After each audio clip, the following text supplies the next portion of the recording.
Hey guys, it's me Kevin, and today I'm going to be making my first AFL video of the new year, and it's a what if AFL video. And today's episode is, what if the AFL was a newly formed national competition formed in 1987 rather than a continuation and expansion from the VFL? In 1986, the VFL was in financial jeopardy with 10 of its 12 clubs in massive debt. The two that weren't were Carlton and Essendon. The league was very close to folding down until West Coast and Brisbane Bears joined, and upon paying massive admission fees to join the league, it gave the VFL quite a bit of money and basically saved all the clubs that were just about to fold up. And all of them, except for Fitzroy, were able to develop into the clubs we know them as today. However, what if the VFL did fold up in 1986? What if there was a new national league that started up in 1987? Well, today I'm going to hypothesize what the league would have looked like. And I'm going to explain the expansion process all the way to today. In 1986, in real life, Fitzroy were actually considering moving to Brisbane before they decided to stay put in Victoria ahead of the 1987 season, and unfortunately they didn't survive much longer and pretty much did go to Brisbane after 1996. In this version, however, Fitzroy actually decided to pen a deal to move to Brisbane ahead of the 1987 season, but the VFL folded up, and that move proved to be a masterstroke for Fitzroy, as the Brisbane Lions, were one of just 3 clubs to cross over from the VFL to the newly formed AFL. The other 2 were Geelong Cats, to represent a team from Geelong in the new league, as well as the Sydney Swans, as though the New South Wales side. The other 5 clubs to join that year would have been the West Coast Eagles, like they did. The Adelaide Crows would have come a few years earlier, as well as a new Tassie side would have joined the competition, which would have been known as the Hobart Devils. And there would be 2 teams to represent Melbourne, one of them being the Melbourne Phoenix and the other being the Preston Knights. I settled with choosing new teams for Melbourne because West Coast Eagles, well, it was never a waffle club. The Adelaide Crows were never a sample club. So I thought the same sort of concept would apply with the new Victorian clubs, so that's why I chose with the Melbourne Phoenix and the Preston Knights. In 1987, Preston Knights would beat Hobart in the grand final to claim the first ever premiership, whilst Hobart would go on to win the next 2 premierships, and Melbourne would win the 1990 premiership against bitter rivals Preston in the first Melbourne Derby grand final. Also in 1990, the VFL would be rebooted after a 3-year hiatus with the 9 teams that didn't cross over from the VFL to the AFL.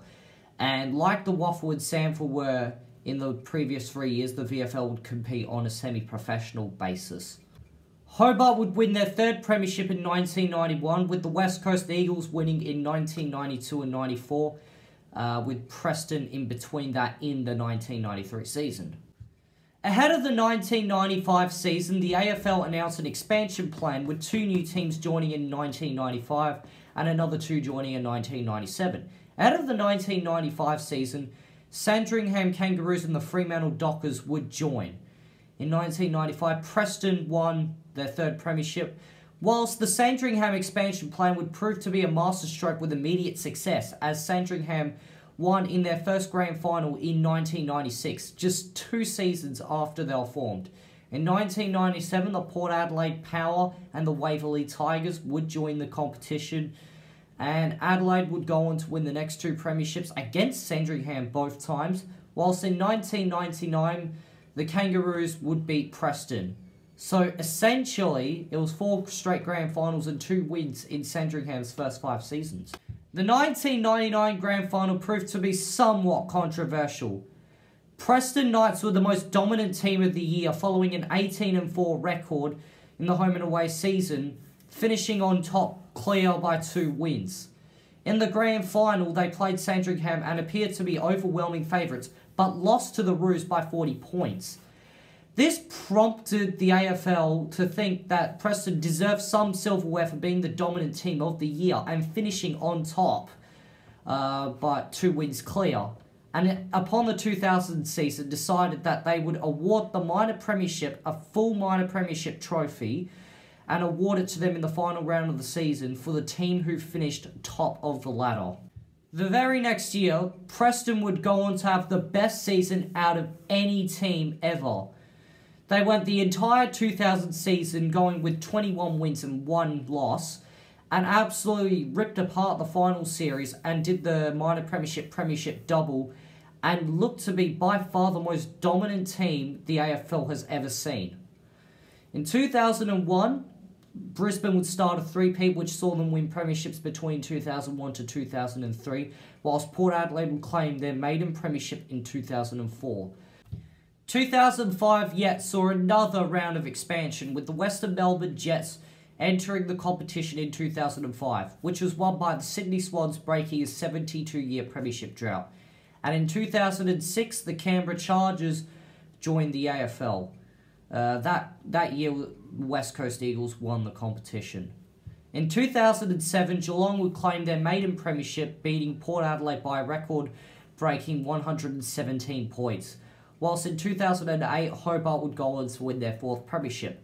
Geelong would win their 2nd in 3 years in 2009, before Melbourne would win just their 2nd premiership in a drawn 2010 grand final against Sandringham, and won the replay to claim just their 2nd premiership. In 2011, another round of expansion took place as the Gold Coast Suns joined the competition in a year which was won by the Geelong Cats. And in 2012, the AFL's newest club, Western Sydney Giants, joined the AFL, and their bitter rival Sydney won that premiership that year. Between 2013 to 15, Hobart would do just the 2nd three-peat in the history of the AFL, winning for the next 3 years. 2016 was a history-making year for the AFL Grand Final slot, as for the first time in VFL AFL history, the Grand Final was played outside the MCG. Sydney, finishing on top, made the Grand Final and qualified for the home rights and played their Grand Final at Stadium Australia, or ANZ Stadium as known by sponsorship. But it wasn't enough to stop the Western Melbourne Jets, as the Jets claimed their first ever premiership.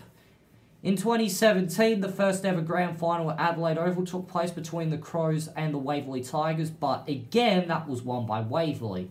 And in 2018, a new grand final venue was used with Optus Stadium, with the West Coast Eagles beating the Melbourne Phoenix by just 5 points in what many claimed as the best grand final in the AFL era.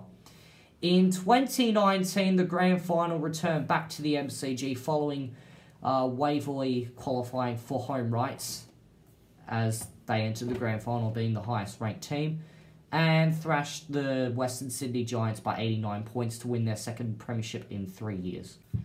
So basically, here is a chart for the premierships and minor premierships and grand final appearances on the board here. It tells you the years they won it. As for the grounds, the MCG would host the Melbourne Phoenix, Preston Knights and the Waverley Tigers, whilst Docklands Stadium would host the Sandringham Kangaroos and the Western Melbourne Jets. And Cardinia Park would host the Geelong Cats. Now, the MCG, in addition to Phoenix Knights and Tigers homes games, they would also host every all-Victorian match, with the exception of Geelong home games and the Kangaroos v Jets Docklands derby, as that's an iconic part of their rivalry, so they held that game in Docklands. In the other grounds, Sydney would play at the SCG, the Western Sydney Giants would play at Spotless Stadium, Sydney Showgrounds I should say it, and Canberra would play at Monica Oval, whilst Brisbane would play at the Gabba, Gold Coast would play at Metricon Carrara Stadium, and Hobart would play at Bellerive Oval. Adelaide and Port Adelaide would play at Adelaide Oval, and lastly, West Coast and Fremantle would play at Perth Stadium. In terms of the fixture, given that there's 16 teams playing 22 games, and playing each team once result in just 15 matches played, the AFL would use a conference system to determine which teams play each other twice. Now, don't worry, it's just one ladder. There isn't 4 different ladders, it's just one ladder. But they use the conference system to determine which teams play each other twice and the rotation on that basis. So one conference would involve Sydney, Western Sydney, Canberra and Hobart. One would involve Brisbane, Gold Coast, Sandringham and Western Melbourne. One would involve Adelaide, Port Adelaide, Melbourne and Preston. And one would involve West Coast, Fremantle, Waverley and Geelong. Now those conferences would be set. So every year each team would play each other in their own conference twice. Whilst they also, on a rotational basis, they play one conference twice. So, for example, Conference A and B might play each other twice, and Conference C and D might play each other twice. One season, that might be A and C and B and D another year. And then, so essentially, each team plays each other, each team has to play each other twice in one of their next 3 seasons, essentially. In terms of time slots, it would look something like this. Friday 7:50, Saturday 1:45, Saturday 4:35, Saturday 7:20, Saturday 7:25, Sunday 1:10, Sunday 3:15, and Sunday 4 o'clock. So, what do the state leagues look like? Well, the VFL would be made up of Carlton, Collingwood, Essendon, Footscray, Hawthorn, Melbourne, North Melbourne, Richmond and St Kilda, as well as a new Ballarat side which joined 1997, let's just say.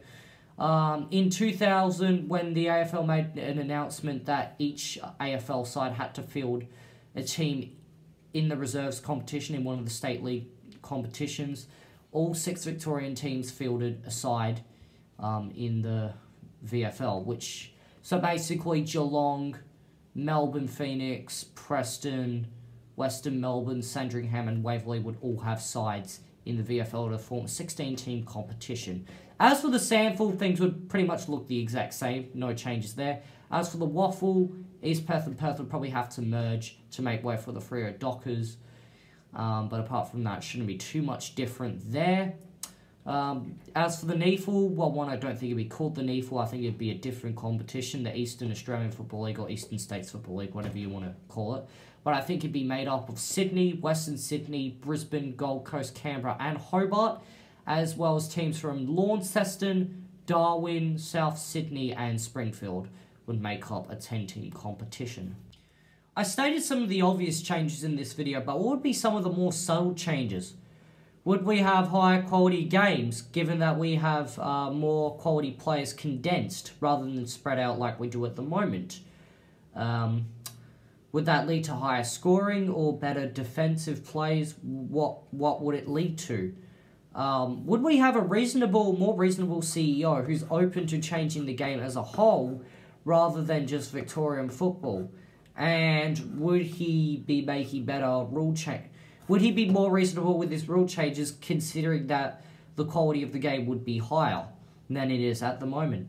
Also, would a better CEO set up the AFL Women's properly, rather than the way it was set up with having 14 teams in 3 years? I mean, look, I'm happy that the AFL Women's was formed, and I think it's a good thing for women to be able to play the game.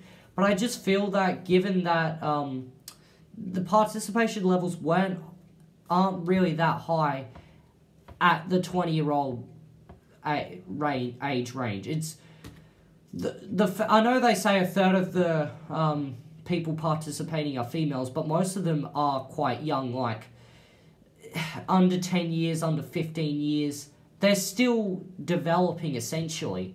And for them just to expand it from 8 teams to 14 teams in 3 years, I think is a bit ludicrous in my opinion. I felt they should have just stuck with the 8-team system. When more females start come up through the ranks, then they start to expand. And I think if we had a more reasonable CEO, we probably would have seen that sort of expansion plan happen at a slower rate. Would having less teams in Victoria reduce Victoria bias? Well, Victoria still dominates the league because there's 6 teams and the next best state only has 2. But it's only 6, not 10, and the Victorian teams certainly have to travel a lot more. I tested this with several teams. Melbourne and Preston, I actually made a fixture to test this out. Melbourne and Preston had about 15 games in Melbourne and 7 games interstate, whilst teams like the Jets and Sandringham had 9 games interstate. So it definitely does make the game more equal in terms of travel, as it... I know you never bridge that gap between the Victorian teams travel and the non-Victorian teams travel, but if you can get it somewhat equal, like, as bridge the gap, if you can somewhat bridge the gap, I think that would be better. I also suspect that the marquee slots will be less Victorian dominated and more dominant with high-performing clubs and rivalries. But there's one thing for sure. You can hypothesize on many things, but there will be one thing for sure. The AFL would be a fairer competition if it was a newly formed competition, given that there would be less Victorian clubs set up. So, what did you think about this prediction and hypothesis? Please comment what you think down below if the AFL was a newly formed competition rather than a VFL continuation. And please subscribe, please give this video a thumbs up, and check out some of my other videos. I'm doing AFL. If you're interested in A-League, you can check that out as well. And basically, I'm doing a lot of content. I'm trying to do a lot of sport content during this year, and I think you'll be seeing that a lot more. Rather than just the tipping videos, I'll be doing other videos as well. Anyway, I'll see you later. Bye.